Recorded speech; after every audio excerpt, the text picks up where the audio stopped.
Let a man try. Barstow hunched over the handlebars, trying to eke out more speed. Gray had no choice but to follow his example. But they weren't alone out here. The only warning was a flicker of navigation lights in the dark skies overhead. The enemy's Twin Otter sped past. Then the ice exploded ahead of them in a fiery blast of rocket fire.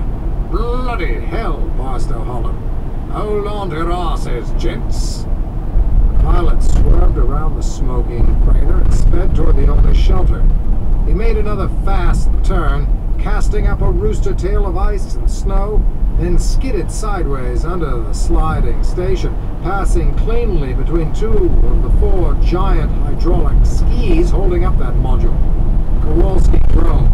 Just tell me when it's over. It wasn't. Barstow had lost momentum after his rash maneuver. He now raced along the underside of Halley 6, expertly keeping them out of direct sight of the Twin Otter. With the station still careening down the slanted shelf, the Ski-Doo regained some of its speed. By now, Gray understood Barstow's earlier maneuver, why he had done a 180, turning them about face. There was no way the Ski-Doo, going uphill, could have gained enough speed to hurtle over that widening gorge, especially overloaded. But by going downhill, Barstow could gain momentum, transforming the Ski-Doo into a tread-driven rocket. Only one problem with his plan. They were running out of ice. Ahead, the foremost module of the skidding centipede reached the cliff's edge and fell, twisting free of the remainder of the station and plunged toward the dark seas far below. Time to go, boys.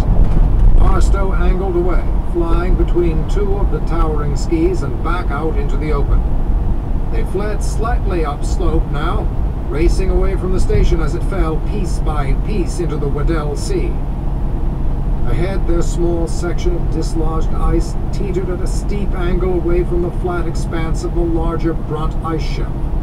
Barstow raced up that tilting chunk of ice, aiming for where the piece broke away from the greater shelf, picking a spot where the gap was the smallest. He opened full throttle. But a certain stubborn hawk was not about to lose its prey. The Twin Otter burst out of the smoky steam ahead of them, swooping low, its propellers ripping through the fog. It turned and lifted up on one wingtip, exposing the cabin hatch on that side, along with an assailant holding an RPG launcher to his shoulder. The enemy was taking no chances. The next shot would be at nearly point-blank range. Gray twisted in his seat, elbowing Kowalski back. He freed his rifle and brought it up one-handed, his arm outstretched. He pulled hard on the trigger, strafing in full automatic mode, dumping all 30 rounds in 3 seconds. He concentrated his first volley on that dark doorway. With a scream, the gunman tumbled out the open hatch. Gray unloaded the rest of his rifle into the lowermost prop as the plane swept past. "Hold on!" Barstow yelled. Kowalski knocked Gray low into the seat, piling on top of him. The Ski-Doo reached the last of the ice. It went airborne. It flew high off the upraised lip of fractured ice, corkscrewing in mid-flight. Gray had a clear view down into the gap for a harrowing breath. Then they plummeted and hit the far side, crookedly landing on the edge of one tread. The snow machine